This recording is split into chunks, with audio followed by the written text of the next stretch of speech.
Hello everyone, this is Lala speaking. I've never made a video like this where you hear my weird voice. I just tell you my opinions in this manner. Usually I just put together a bunch of videos and or photo footage and let that do the talking. But due to me trying to slowly try things differently with my channel, slowly rebranding it, copywriting of video footage just being a hassle to deal with on YouTube, and not having the same video programming that I've had for the last 6 years, I have decided to try this format. Over the years, I have tried to make a seasons ranking video with the format that I've used previously, but it has always gotten insta-blocked worldwide every time I try to upload it. So, I'm just going to talk about the seasons chronologically and speak my opinions on them while ranking them.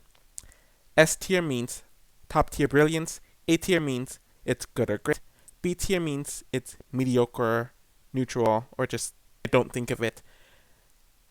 C tier means it's not a good season or it's just outright bad, and D tier means it's bottom tier trash. Big Brother 1. This is the only season where I have not finished. I have tried to watch it and I was only able to get through the first month of the season.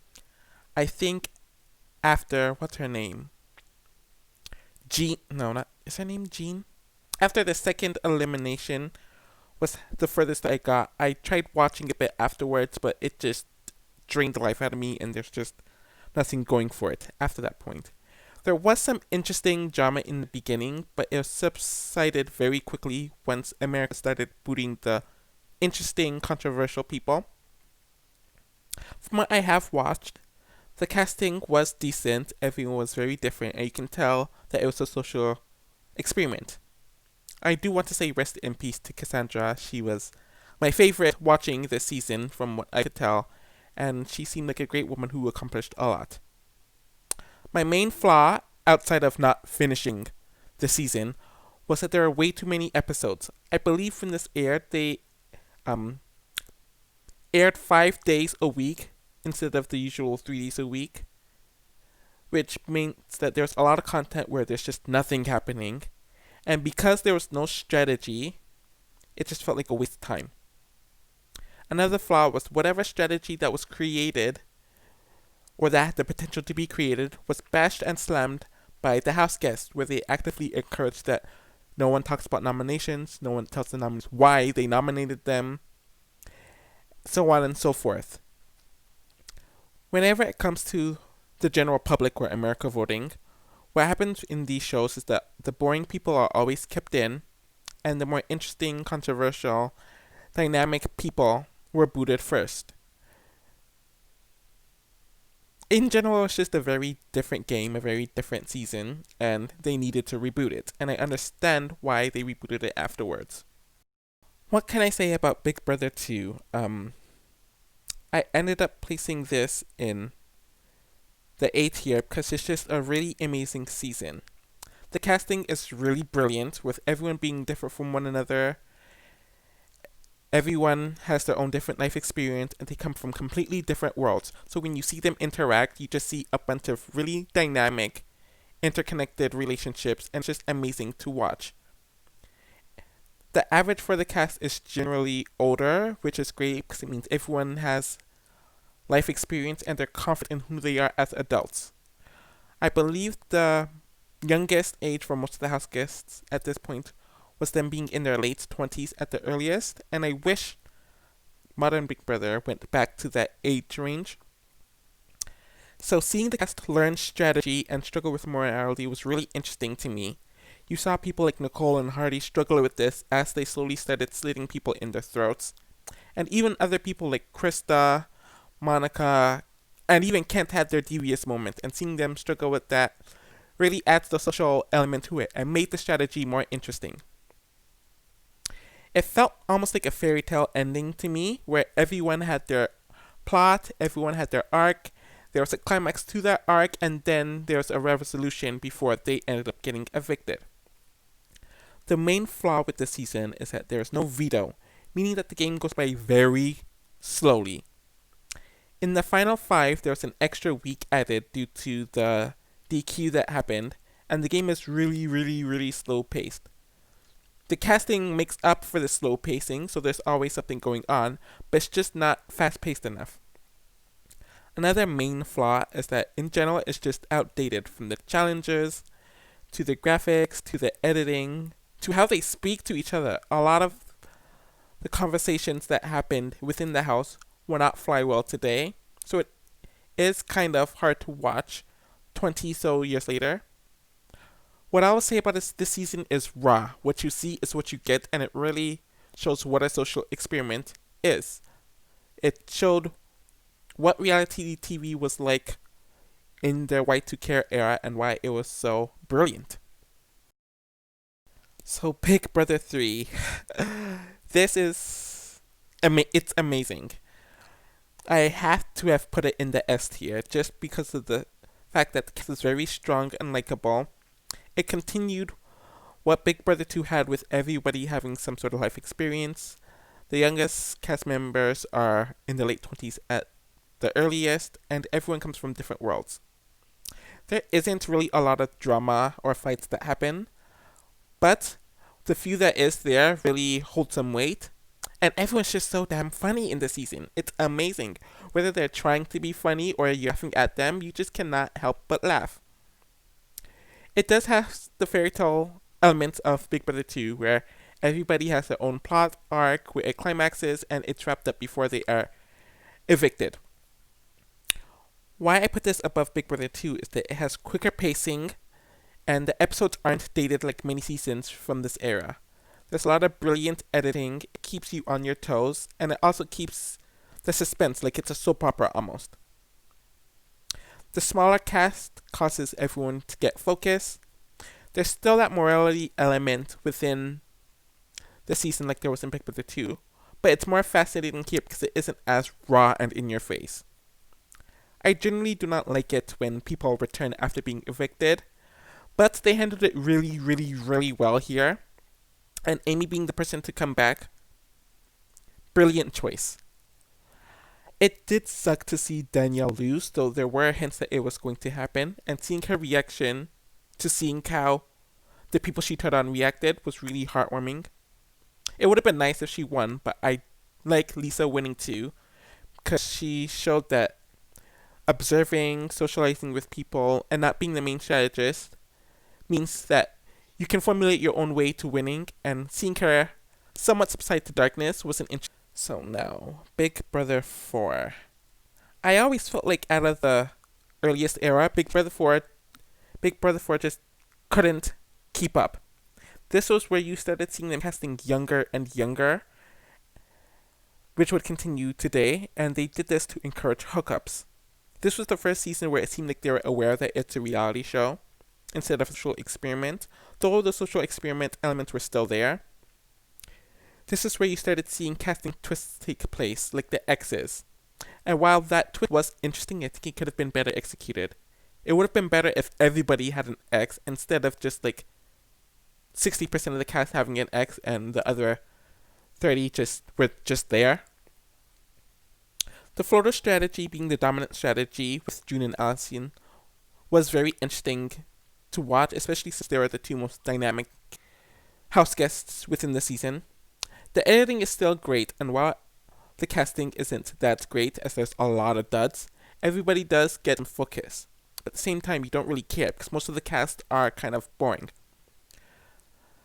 I feel like the women were stronger and more dynamic than a lot of the men, where most of the men were kind of just there and very forgettable.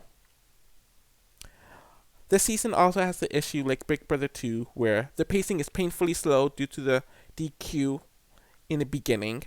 And it also caused jury to start a lot earlier, where Dana, who was evicted in week 4, was the first jury member, and we continue to like week 11, where it's like final 4 is 1 week, final 3 is 1 week, and final 2 is 1 week. So the end just really, really drags.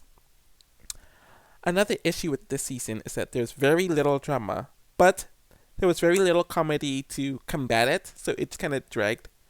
There's always this underlying mean spirit within the season, and I believe this was due to a lot of the homophobia and racism that was very blatant in reality was being edited out, though you still saw hints of it within the edit. I always felt like Big Brother 5 was underrated and it didn't get the credit that it deserves. I put it in the S tier because it's really the start of modern Big Brother. You see this with the faster pace within the competition. So they really sped up the end game where they did the final 6 and final 5 in 1 week. They did the final 3 and the final 2 in another week, and they started doing double evictions. They sped up the elimination rounds, and they also changed the POV to the point where there's only 6 players within the POV. In the prior 2 seasons, everybody played in the veto, and the chances of one of the nominees winning were very, very low. So someone who usually wasn't even the HOH are nominated would win it, and they would of course not use it.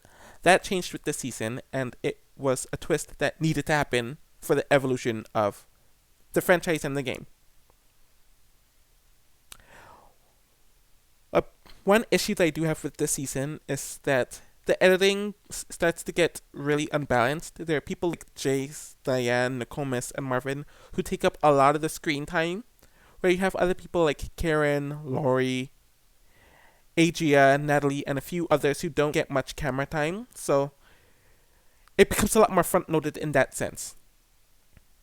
Overall, I really like the season due to the very vibrant casting, despite it skewing younger than usual.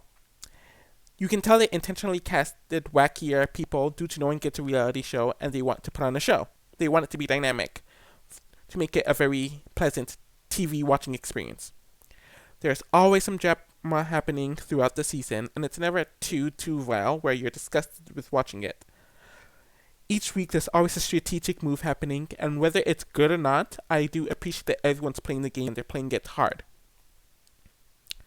There's a lot of funny moments that happen throughout the season. You're always laughing, and you can tell that they kicked it up with the casting twists like Project DNA. Seeing Adria and Natalie work the house with trying to be one person, and how when they came in they just kind of blew up was hilarious to me. One thing I didn't like about Project DNA was the twist of having Caboy and Nokomis finding out that they're related in that house. It just seemed very morally wrong, and seeing Nokomis break down essentially at the end of it, especially during the feeds moment where she just loses it, was very awful to watch. Another issue that I do have is that the season dropped in quality severely after Jace leaves. Diane tries her best to carry it. The twins have their moments. Marvin's still funny, and what have you.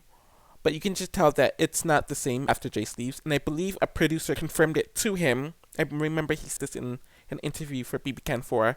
He said that the producers told him that they didn't like the season after Jace left, and they felt dissatisfied with it. It also doesn't help that the winner, Drew, is very, very bland.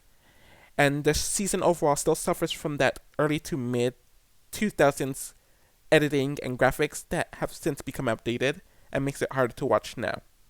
Big Brother 6. So this is of course another S tier season. How could you not put it up so high?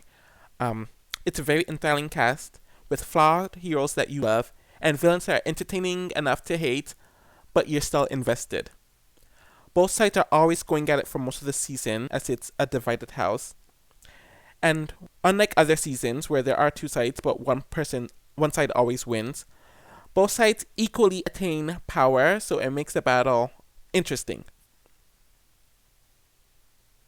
I like that they updated the graphics, the house, and the editing for the episodes, making it less dated than earlier seasons and making it very easy to rewatch in comparison years later. The season had brilliant pacing, through the episodes becoming a lot more laser focused and fast paced. And you can tell that they really wanted to put on the show. They were proud of the ratings that they got, and they wanted to elevate everything about Big Brother. A lot of the drama is very epic and is still heavily remembered and iconic today, so that's definitely a huge part of the season. I didn't put it as my favorite season because it's arguably the weakest cast strategically from this early era.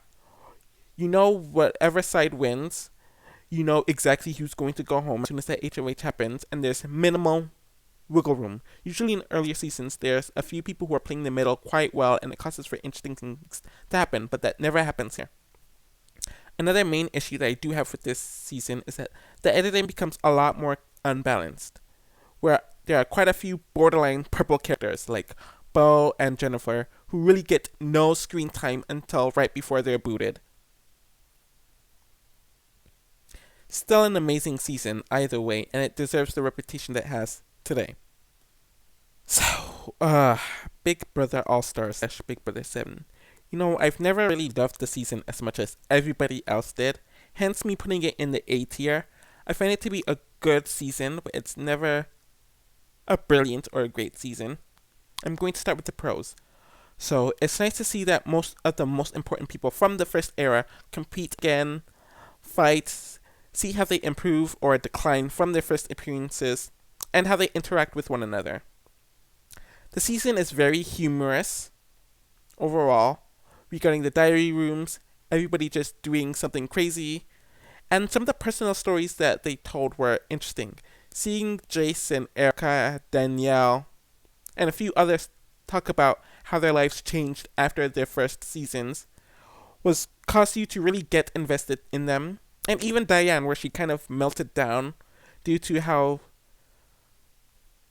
she kind of declined in between seasons, was sad to watch, but it caused you to be invested in them. You already knew their story, so seeing the evolution was just great. And seeing the aftermath of people already playing was something that was nice to watch. It's a very strategic season where everybody, for the most part, is playing hard and playing for themselves. This is something that we unfortunately did not get with the most recent All-Stars. A few things I didn't like about the season is that there's a lot of pregame stuff that affected how the season turned out that they couldn't execute on the episodes. So, Chilltown, they often made promises to the house guests involving business deals and other stuff that involved stuff outside of the house. I know Diane's roommate told the cast a bunch of her alleged plans, and there's issues between Janelle and Diane that stemmed from Janelle talking about Diane before on the feeds in Big Brother 6. So all that stuff just unfortunately kind of dimmed the season, but it was bound to happen just due to the nature of this being an all-star season. It always sucks to see someone leave, and seeing people like Allison, Nokomis, Jace, and Diane leave in the beginning was really heartbreaking to watch, especially due to a lot of it being a cause of outside influences. And the beginning in general just wasn't very interesting. I didn't really care for the soft six in the season, and them just winning the first 4 HOHs was very boring. And I also found the ending to be pretty boring due to it just being Chilltown, Janelle, and Erica, where it was almost like a double date, and then Boogie and Erica ended up being the final 2. I just didn't really care for it. I found the middle of the season to be the most interesting, where James flipped on the softs, he worked with Danielle, him and Danielle ended up working with Chilltown, then they ran the house. And then seeing Danielle, Erica, and Janelle being pit against each other was very nice to see. And then Chilltown turned on James and Danielle, and seeing how they reacted emotionally to that was very fun to watch. I was initially a lot lower on Big Brother 8 than I am now.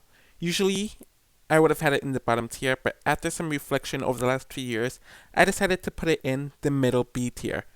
It's okay, kind of problematic, kind of mixed. Overall. So the one thing that I liked about this season is that the editing overall is very great, with its fast pace and entertaining moments that pop up almost every second, and these moments are genuine, unlike that being contrived like they will be in later seasons. There's a lot of drama that happens every single week in the house, whether it's some of Dick's actions, Jen pissing everyone off, the aftermath of the Eric versus Kale flip, the drama, weird triangle between Nick, Danielle, and Jen, so on and so forth. Some of it is very cringeworthy and gross, like some of Dick's antics, and the Dustin and Joe STD thing was very awkward to watch. Most of the cast is trying to play a strategic game, which caused it to be interesting to watch. Despite that, there are a lot of people, mainly the pre-jurors like Carol, Mike, and Nick, who have no desire and refuse to play the game at all, which kind of make them duds because it wasn't like they're entertaining in other ways either. Some of the twists are either flops, like the rivals twists, with two of the pairs being split up within the first 2 weeks and the connections being contrived at best, or are awful that ended up derailing the season, like America's Player, that did take away from the overall strategy and the narrative of the season. There is some suspicious antics that do take place during the season that's also very unsettling. Overall, it's a watchable season with a lot of good moments and a lot of not good moments either. I didn't really care for the whole Donato storyline, which you can tell production was pushing, but it just wasn't my cup of tea since they are both painfully unlikable. Big Brother 9, the Lost Child season that is usually everyone's least favorite season. I was one of those people who had it at the bottom tier, but over the last few years I started to see, I don't know if I would call it charms, but I saw some of the positives within the season. So I bumped it up to the mid to bottom tier, C tier. So obviously the season was created due to them needing content during the writer's strike, so it was overall very poorly organized. With the casting, you can clearly tell that they're inspired by the Of Love franchise that was happening over at VH1. So like the Flavor of Love, I Love New York, I Love Money, those type of shows. It calls for a very unlikable cast and people who would usually never be cast on a CW show to make it on the show. The couple's twist was also very awful and made the first 3 weeks very intolerable to watch, as it caused some people to get booted from their partner's gameplay that had nothing to do with them. Like Parker, Alex, and even Sharon being booted due to their partner's faults. There was a lot of wild drama that also took place during the first few weeks. Like Jen accusing Ryan of being a racist since he hates interracial relationships, which honestly makes both of them look awful due to her being with someone who's a racist and him being a racist. There's also Josh and Chelsea making fun of Amanda's father committing suicide. Josh making fun of Allison's appearance over and over and over again, so on and so forth. The drama became a lot more tolerable in the later weeks where it was more gameplay related, and while there was some pettiness, it wasn't so nasty. After the couple's twist ended, the gameplay also became better and more interesting once the couple's twist ended. But there was the returnee twist that brought James in, which kind of made things stagnant, especially since he was literally just evicted, and 20 minutes later he came back. And everyone started talking to him over the next few weeks, and then it became a pagonging and steamroll afterwards. I also didn't like that stupid Final Four HOH, where the hamsters were considered a couple, and it caused Sharon to be booted. I feel like if that didn't happen, the endgame would have been a lot more interesting, but beggars can't be choosers, I guess. Of course, Big Brother 10 is an S tier season. It's not my number one favorite, but it's essentially number 2 or number 3. It depends on the mood I'm in. Whatever is on the screen, that's where I rank it. So, there are so many pros to this season. So the first one is the brilliant casting, with a diverse cast with age, race, personalities, and different life experiences, like the first few seasons. The gameplay and drama was electric during the first half of the season, and there was always something going on.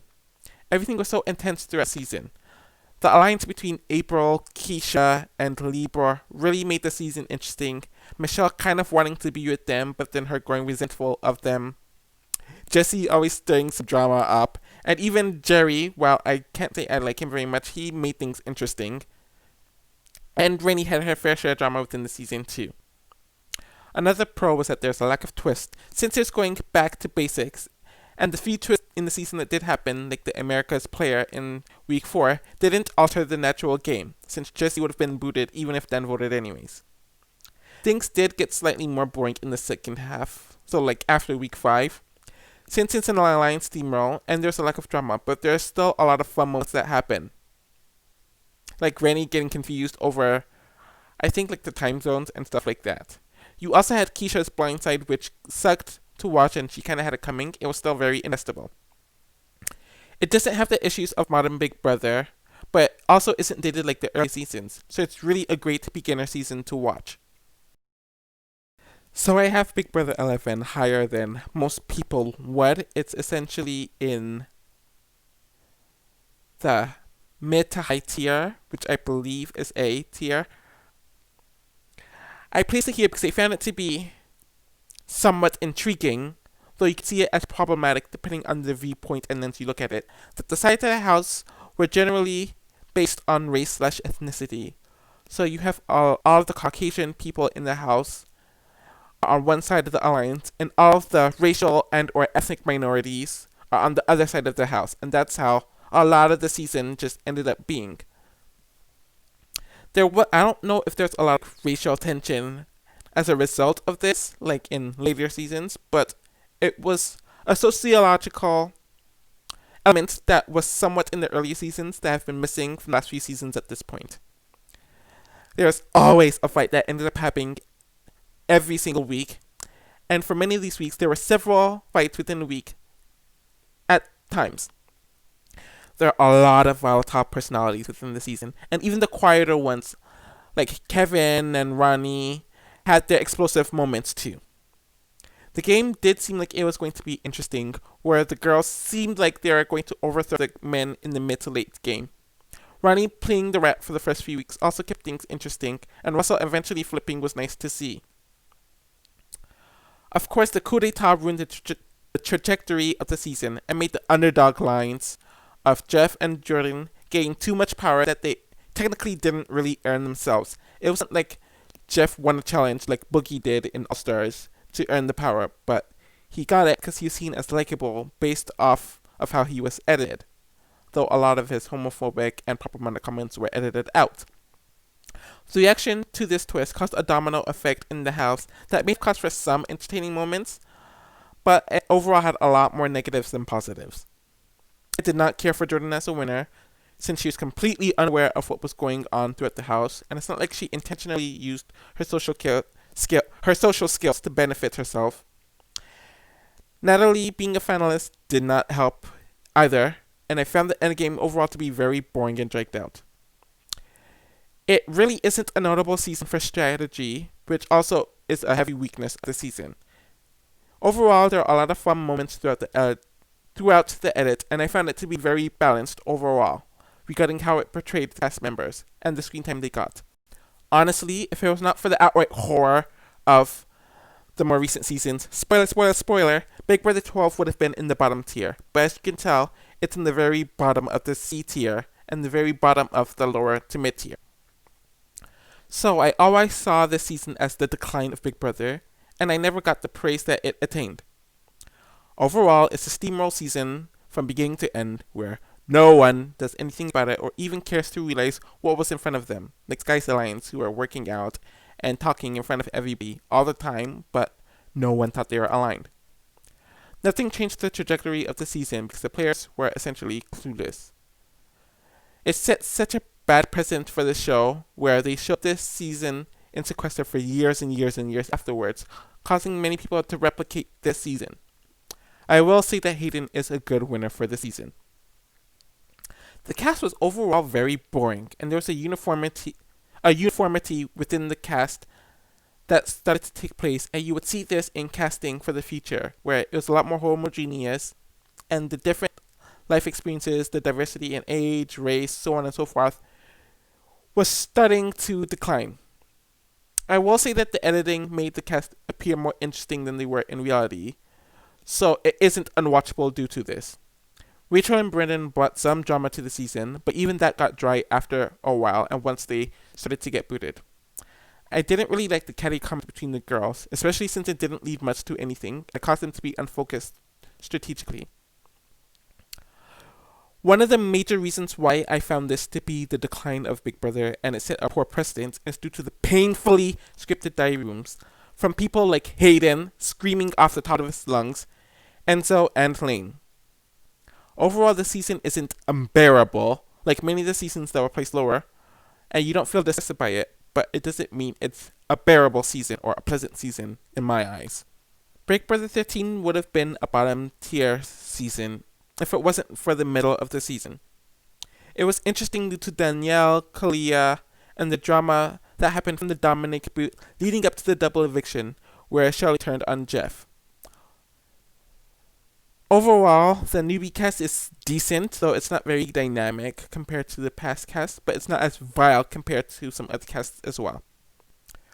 Overall, I found the beginning of the season to be very boring, and the end of the season was boring as well. Nothing interesting really happened in either point of the season. I didn't like how entitled and irritating the veterans were, who acted like they should be given everything by the cast and producers just because. Them complaining about not being guaranteed sequester, and taking everything so personally when the others, like the newbies, were just trying to play the game for the first time. I didn't like the blatant rigging for the same vets either. The returnee vote/competition was clearly geared to whichever vet would be a pre-jury boot, and the competitions within the season were geared to what the vets won previously, like Rachel winning the same competition twice, and the second competition just so happening to appear once her and Jordan were in danger in the final 6. I also did not like the Pierce twist in the beginning of the season, and when it was revived during the final 6. Big Brother 14 I find to be a very overrated season. I find this to be very overrated because it's very front-loaded with the cast, as only the veterans, Frank, Ian, and arguably Danielle, were memorable and brought something to the table, and I also found that the gameplay revolved around the same few people.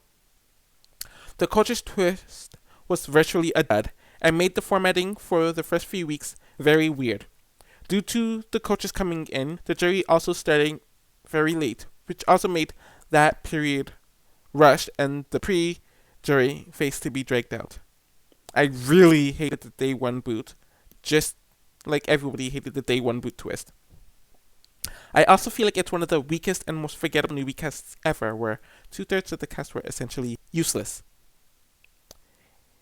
In the positive sense, I like that there is some drama and interesting gameplay between the people who are focused on, and it did cause a pleasant enough viewing experience. There's nothing vile or uncomfortable as hard to watch about the season, but it didn't have the greatness of many seasons that I placed above it. So overall, it's in the mid-tier B section. So I know that as of recently, Big Brother 15 currently has a reputation of being underrated, but I personally just don't see it, and I cannot ignore the blatant racism that affects so much of the gameplay and interactions within the season. The season isn't as dynamic game-wise as people claim. I remember Miranda dominating most of the season with ND by their side for the first 2 weeks onward towards their boot in week 10, and then Andy took over for the remaining 2 weeks. There wasn't any flips, there wasn't really any interesting dynamics being challenged or anything like that. It remained pretty stagnant. What I will say is that while some of the drama is interesting, a lot of it is borderline uncomfortable to watch. The gaslighting of Candace, Jesse, and others was hard to watch, and while I do love Gina Marie booting Amanda, some of the insults that they exchanged with one another was very disgusting to watch too. The extended season length, which would become a precedent from the season forward, also made it harder to watch, since it made for an already unpleasant experience drag due to it being more unpleasant and due to the extended length of it. In a positive sense, the cast all at least wanted to play, which says a lot compared to a majority of the succeeding seasons where that isn't the case. So Big Brother 16 was always going to be in the bottom tier. So essentially, the cast is really boring. The editing tried to make them a lot more interesting than they were, but it became very clear that the cast gave them absolutely nothing to work with. It's even worse because the season was given a longer length compared to every other season beforehand, which would be an increasing problem from this season forth to the present day. The gameplay is really stale. Derek played a good game, Frankie tried to play, and Cody assisted this game, but no one else really did much of anything. Most of the cast cared about getting a jury stipend and trying to be famous afterwards. There's little drama, little suspense in anything that happened, since you knew how the entire week and the week after that and the week after that was going to play out as soon as a certain HOH won. Battle of the Block was an awful twist, so was Team America, and both lasted way too long. I believe both lasted like 60 days or something like that. The season also reeked of misogyny, despite them trying to edit the season and cast the season to be like a summer camp due to the backlash against Big Brother 15. Also, the editing was just way too cartoony, and the DRs are insufferably horrible and scripted. So I put Big Brother 17 at the very end of the A tier, so at the very bottom of the good/great tier. The pre-jury had a lot of drama and random funny moments that happened, which made it interesting despite it being somewhat one-sided. The jury was less exciting, but there were still some good moments, like Vanessa tricking Julia with the final six veto, Shelley being blindsided, Austin being blindsided, Vanessa being cut at the end, so on and so forth. Another positive is that all of the major twists end up failing, like the BB takeover, or not lasting long, like Battle of the Block, causing the season to be unaffected by twists. It ended up becoming a back-to-basics season, not due to anything that the producers actually wanted to happen, but due to their incompetence and the cast not caring for the twists. I think this is one of the reasons why the producers and the network don't really like the season. Everyone was virtually playing the game, outside of Autry and Clay giving up as soon as their backs were against the wall, but that's another story. And even if the players weren't good at it, at least people wanted to win. My major critique of the season, outside of the long length, is that it would have benefited if the cast wasn't so homogeneous regarding race, age, and personality types, and things became a little too one-sided strategically, without many moving puzzles to overcompensate it. Also, the season's just generally way too long. Big Brother 18 was another season that I didn't like, but looking back, it wasn't horrible, so I guess I will put it in the C tier for now, which is the not good season, but not awful area. So I did like that casting-wise, they decided to go for more racial and ethnic representation within the cast, as well as more LGBT representation as well. There's noticeably a lot more Asian and Latino house guests this season. They usually only cast 2 to 3 minorities of any kind per season, and it seemed like they went out of their way for the minorities to up at least half of the cast. So things were slightly interesting once the second half of the season started, which is a plus, with the Zakiya blindside, Polly's downfall, Michelle versus Nicole, and all the alliances started becoming a lot more unpredictable with who will pair with who from this point onwards. At the same time, the pre-jury was very boring. I did not care for everyone rallying around the vets for the first few weeks, and even when the big alliance blew up, I did not care for the back and forth between Tiffany, Frank, and Devon, with a little Polly and a little Nicole thrown in there too. I just didn't care. So, I generally don't care for returnees, and this season overdid it with the battle blocks being in the pre-jury and the post-jury. It's even worse because Victor returned twice, and it kind of made the game start to become stale and tiring. Overall, it's just a weird blob of the season, with some good parts and some bad parts, but not a compelling whole overall. What do I even need to say about Big Brother 19? It's obviously a bottom tier season. The newbie cast seemed interesting on paper, and I believe that the age median within the cast was higher up than most of the cast within the last decade up to this point. At the same time, it was poor in execution, since most of the cast lacked any character or charisma or game sense at all. The majority alliance sucked, and the underdogs like Cody and Jessica sucked just as equally. No one was likable whatsoever. Paul being the sole returnee caused things to derail and to be all around him. The season literally became a cult, and that he just picked off the layers of each cult from very early on. It was even worse when he would never own it. I doubt even up to this day that he will own any of it. The gameplay is stale and static from the very beginning to the very, very end. You could predict the next month of the season by after watching an episode, not tune into the feeds, not watch an episode, not follow anything, and it'll be executed just like how you expect it if you never followed the season for that month. And the same thing would happen with the next month, and the next month. All the twists with the season were also flops too, like I don't recall any of them working. The Temptation twist that made Jessica and Cody stay for a week longer did just that, but it still kind of flopped. Couldn't even enjoy Paul's downfall since it literally happened in the last minute and Josh was just as awful. The only reason why it isn't absolutely last is because at least there was some drama and something to talk about, unlike some of the others. But even that got uncomfortable pretty quickly. So I have Big Brother 20 in the bottom of the A tier, I believe, around where Big Brother 17 is. So overall, it has a likable and dynamic cast that was fun to laugh with or laugh at. There was a lot of memorable characters, and also seemed to be very wacky with each other, and there's a lot of wacky interactions too. Everyone was playing to win. Whether they're playing good or not is another story, but at least everyone was playing to win.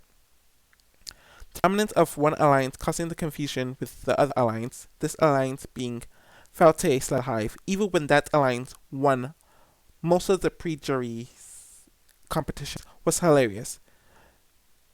Level 6 did lose some bullets along the way, but it was very clear they are always going to become superior overall. The hacker twist really derailed the season, and it's just one of the many examples over the last several seasons of twists hindering these modern seasons instead of making them interesting.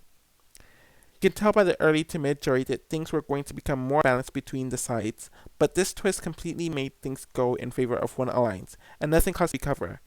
Rockstar going home on Haley's 808 was just really lame.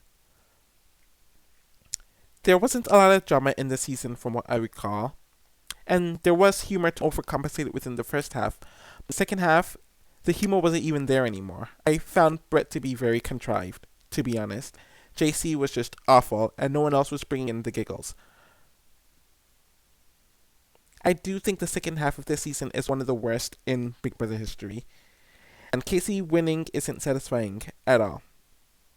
From what I remember, the editing was also a huge problem, as people like Tyler, mainly Tyler, but others like Haley, JC, Brett, Bailey got too much focus, while people like Angela, Casey, and Rachel are invisible for weeks at a time, and you forget that they're even in the house. Big Brother 21, a bottom tier season, pretty much. There were some weird connections between the cast, like Holly and Catherine, and Tommy and Christine, but it wasn't intentional like these connections would have been in the early to mid 2000s, where they're intentionally casting people to each other.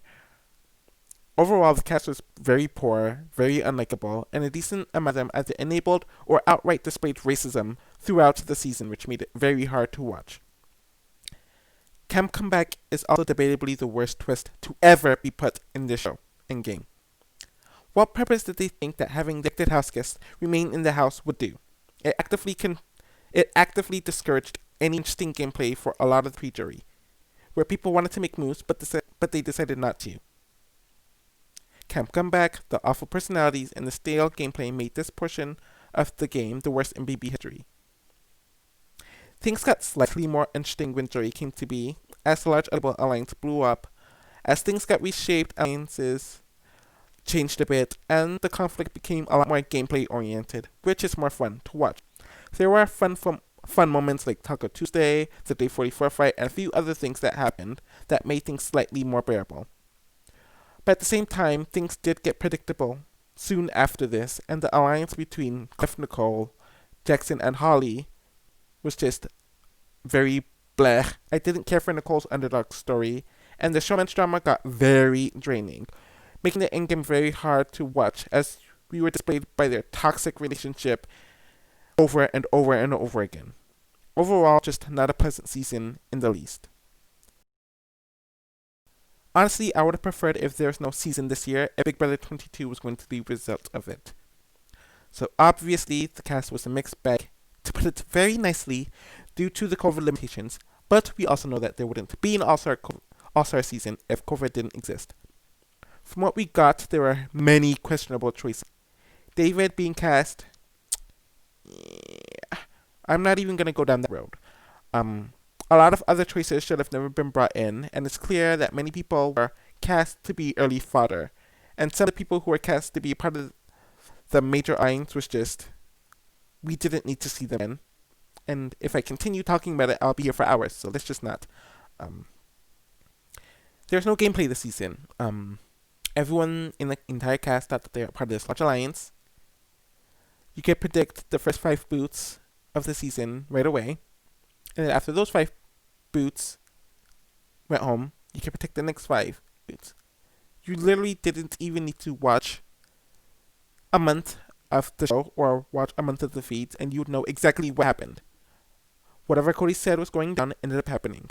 We also knew that there was a lot of pre-alliances that were formed and a lot of pre-game executions and plans about who to target and stuff like that also somewhat took place. So a lot of the gameplay wasn't even created in the house, technically. Like, I knew this was kind of an issue with All Stars, but at least things changed and people were playing for themselves. And there's some sort of agency. So out of the non-side gameplay by most of the cast, non-existent drama, and the very poor casting overall, no one was having fun this season. Everyone was so miserable and seemed like they wanted to be anywhere else but in the house to play this season. I would have expected more from returnees, for them to seize every moment. But it just seemed like there's no coming back from the very, very, very flawed function of Modern Big Brother. If it wasn't for Brother 1 being a different season, and me not finishing the season, I would have put this dead last. Honestly, I'm still considering putting this dead last.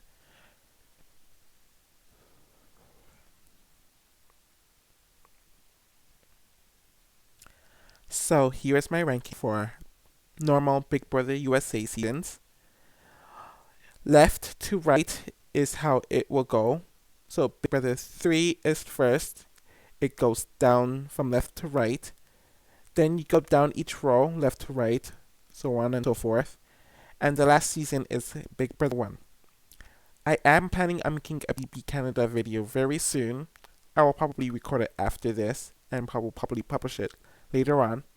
And then I'll add the spin-off seasons, make that into a separate rank, and then I'll add all of the seasons together. I don't really like ranking Canada seasons with the US seasons and then the spin-off seasons together, at least initially, because they all have different formats. So I hope this turned out pretty well, and thank you all for listening and watching. Take care.